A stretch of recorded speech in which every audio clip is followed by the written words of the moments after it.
So Swaroopananda స్వామి ఒక press meet పెట్టి చంద్రబాబు గారి పైన ప్రశంసల వర్షం కురిపిస్తున్నారు సార్. దీంతో అందరూ ఆయన ప్లేట్ మార్చేశారనుకుంటున్నారు. ఎందుకంటే గతంలో ఆయన జగన్మోహన్ రెడ్డి గారితో ఉండడం చూసాం. ఇప్పుడు ఎందుకు ప్రెస్ మీట్ పెట్టారు, మరి ఏం మాట్లాడుతున్నారు సార్ అక్కడ? శారదా పీఠం విశాఖ, ఇది చిన్న ముసమాడ అని అక్కడ ఉంటుంది. ఈయన మామూలుగానే కొద్దిగా వివాదాస్పదమైన గురువు గతంలో కూడా. ఎందుకంటే ఈయన కొంత రాజకీయాలతో ఇన్వాల్వ్ అయి ఉంటాడు.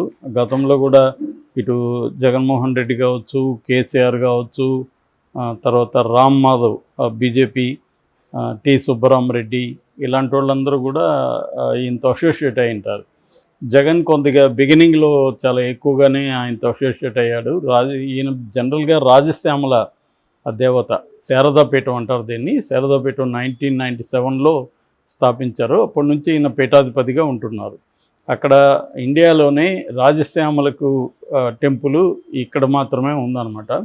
సో రాజశ్యామల దేవి, శారద, వీళ్ళిద్దరూ ప్రధానంగా, ఇంకా అనేక టెంపుల్స్ అక్కడ ఉంటాయి ఆ కాంప్లెక్స్లో. సో ఈయన కొంత ఇన్ఫ్లుయెన్స్ చేయడానికి పరిపాలనని, తర్వాత హిందూ మతానికి సంబంధించి కూడా కొంత ఇన్ఫ్లుయెన్స్ చేయడానికి ట్రై చేస్తుంటారు. సో గతంలో జగన్ ఈయనతో ఉన్నారు. జగన్కి ఏంటంటే తను క్రిస్టియన్ కాకుండా తను హిందూ అని చెప్పడానికి, హిందూ పూజలు, హిందూ మతంలో పాల్గొనడం, పూజల్లో సంక్రాంతి చేయడం, ఇలాంటివి బొట్లు పెట్టుకోవడం, ఇలాంటివి కొంత కనిపించేట్టుగా చేయడం అనేది గతంలో జరిగింది. ఎందుకంటే ఒకవైపు వీళ్ళు జగన్ క్రిస్టియానిటీని ఉపయోగించుకొని బీజేపీ, తెలుగుదేశం, జనసేనలు యాంటీ హిందూగా జగన్ని చూపించడానికి ట్రై చేస్తారు గతంలో. కొన్ని టెంపుల్స్ మీద దాడులు కావచ్చు, కొన్ని రకాలు ఇవి చేస్తే ఇవన్నీ జగనే చేయిస్తున్నాడు. అట్లాగే మత మార్పిడి జగన్ ఎక్కువ చేయిస్తున్నాడు. మన తిరుమలలో కూడా ఏదో ఒకటి ఉంటే అక్కడ సిలువ వచ్చింది. ఇలాగ రకరకాల పద్ధతులు తెలుగుదేశం మీడియా కావచ్చు, తెలుగుదేశం నాయకులు కావచ్చు, జగన్ని క్రిస్టియన్గా చెప్పి యాంటీ హిందూగా చేద్దామనేది ట్రై చేశారు. అందుకని జగన్ కూడా ఏంటంటే రివర్స్లో తను హిందువు అని చెప్పుకోవడానికి చేశాడు. ఇది నిజానికి జగన్ ఒక్కడే చేయలేదు. దేశం అంతా కూడా బీజేపీ వచ్చిన తర్వాత ప్రతి రాజకీయ నాయకుడు కూడా నేను ఎక్కువ హిందువు అని చెప్పుకోవడానికి ఎక్కువ వాళ్ళు ట్రై చేస్తారు. ఈవెన్ రాహుల్ గాంధీ కూడా అనేక టెంపుల్స్కి వెళ్ళడం, అవన్నీ చేయడం. అట్లాగే మమతా బెనర్జీ చాలా బలమైన హిందువుగా ఆమె చెప్పుకుంటూ రావడం. సో ఇక్కడ కేసీఆర్ అయితే నేను మీకంటే చాలా పెద్ద హిందువునని ఈయన చెప్పడం.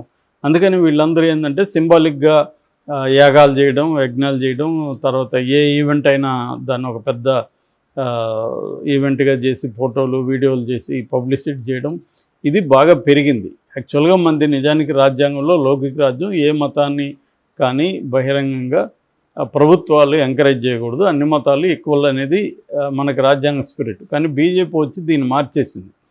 అక్కడ కాన్స్టిట్యూషన్లో మారలేదు, కానీ పొలిటికల్ లైఫ్లో కానీ పబ్లిక్ లైఫ్లో కానీ ఇది మారిపోయింది.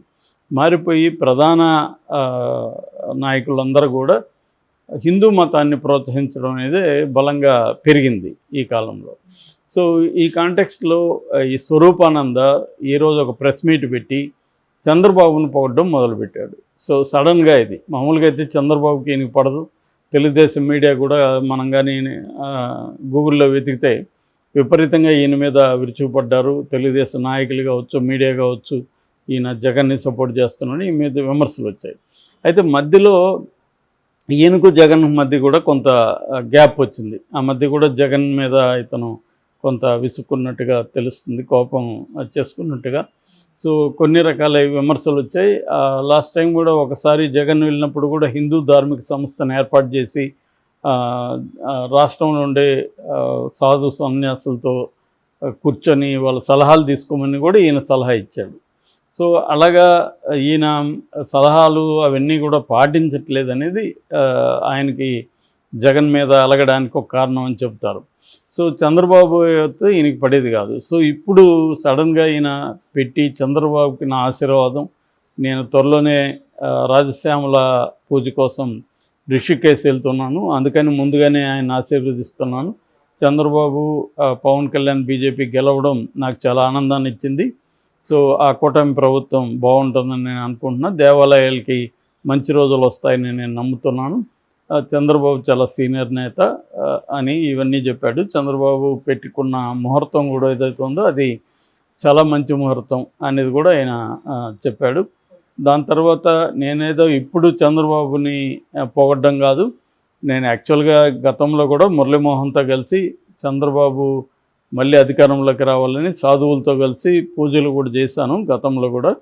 సో ఇప్పుడు కూడా చంద్రబాబు రావడాన్ని నేను ఆహ్వానిస్తున్నాను.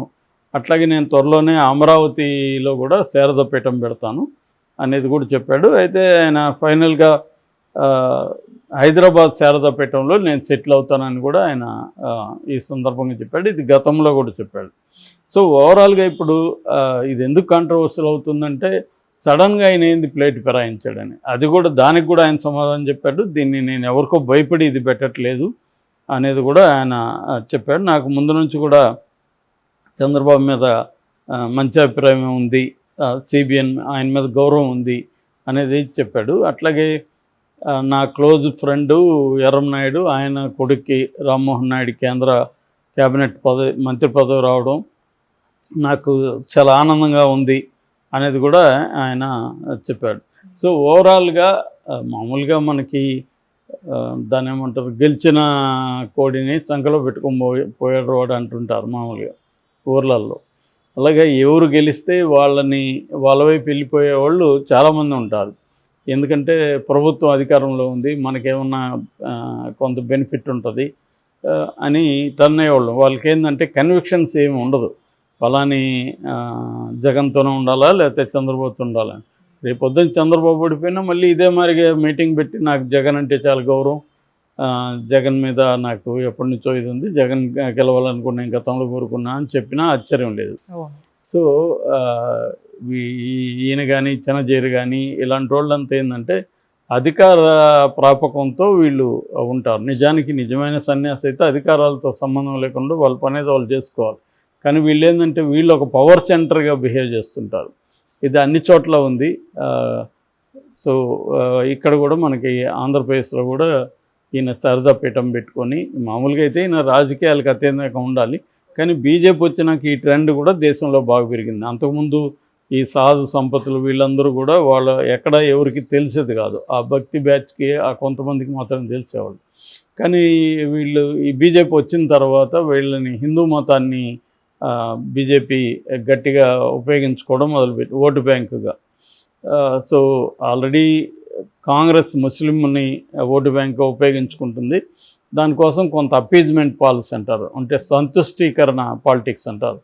అటువంటి ఒక సంతుష్టీకరణ పాలిటిక్స్ అనేది కాంగ్రెస్ చేసింది ఖచ్చితంగా వీళ్ళ వైపు, మైనారిటీస్ వైపు.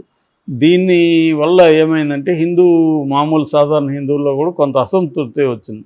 వీళ్ళు మైనారిటీ ఉన్నారు, వీళ్ళకి ఎక్కువ ఇంపార్టెన్స్ ఇస్తున్నారు. దీన్ని కరెక్ట్గా బీజేపీ ఉపయోగించుకొని సో కాంగ్రెస్ కానీ లేకపోతే ఇండియా కూటమి అంతా కూడా వీళ్ళ వైపు ఉంటుంది అని ప్రచారం చేసి మైనారిటీల వైపు ఉంటుంది, ముఖ్యంగా ముస్లింల వైపు ఉంటుంది. మేము వస్తే ముస్లిం రిజర్వేషన్ కూడా రద్దు చేస్తామని ఒక బలమైన సంకేతాన్ని ఉపయోగించుకోవడానికి వీళ్ళు ట్రై చేశారు బీజేపీ వాళ్ళు. సో ఈ క్రమంలో ఏమైందంటే ఈ సాధువులు, సంపతులు, పీఠాధిపతులు వీళ్ళందరూ కూడా పొలిటిసైజ్ అవ్వడం మొదలుపెట్టారు. అంతకుముందు కూడా వీళ్ళకి పాలిటిక్స్ మీద కంట్రోల్ ఉంది. నేను ఆ మధ్య కూడా ఒక డాక్యుమెంటరీ కోసం కర్ణాటకలో ఒక 3-4 మట్స్ ఉంటాయి అక్కడ పెద్ద పెద్దవి. వాళ్ళ దగ్గరికి పోతే అక్కడ ఆల్బమ్స్ చూస్తే అన్నిట్లో సోనియా గాంధీ, మోడీ అందరూ వాళ్ళ కాళ్ళ మీద పడి నమస్కారాలు చేసుకున్న ఫోటోలు అవన్నీ ఉన్నాయి అక్కడ. అంటే వీళ్ళు ఏంటంటే బలమైన ఇన్ఫ్లుయెన్సర్లు అని చెప్పచ్చు. మనకి ఇక్కడ సోషల్ మీడియాలో మనం ఇన్ఫ్లుయెన్సర్లు ఎలా మాట్లాడుకుంటాము, సామాజిక జీవితంలో వీళ్ళు ఇన్ఫ్లుయెన్సర్లు, ముఖ్యంగా హిందూ ఓట్లకు సంబంధించి. కర్ణాటకలో అయితే ప్రతి మఠం కింద 200-300 స్కూల్స్, అదర్ ఎడ్యుకేషన్ ఇన్స్టిట్యూట్స్ ఉంటాయన్నమాట. సో వాళ్ళు సంవత్సరానికి కొన్ని వేల మందిని విద్యార్థులను తయారు చేసి పంపిస్తుంటారు. అందువల్ల వాళ్ళు బలమైన ఇన్ఫ్లుయెన్సర్స్ కాబట్టి వాళ్ళ ప్రాపకం కోసం ప్రతి పొలిటికల్ పార్టీ ట్రై చేస్తుంటుంది.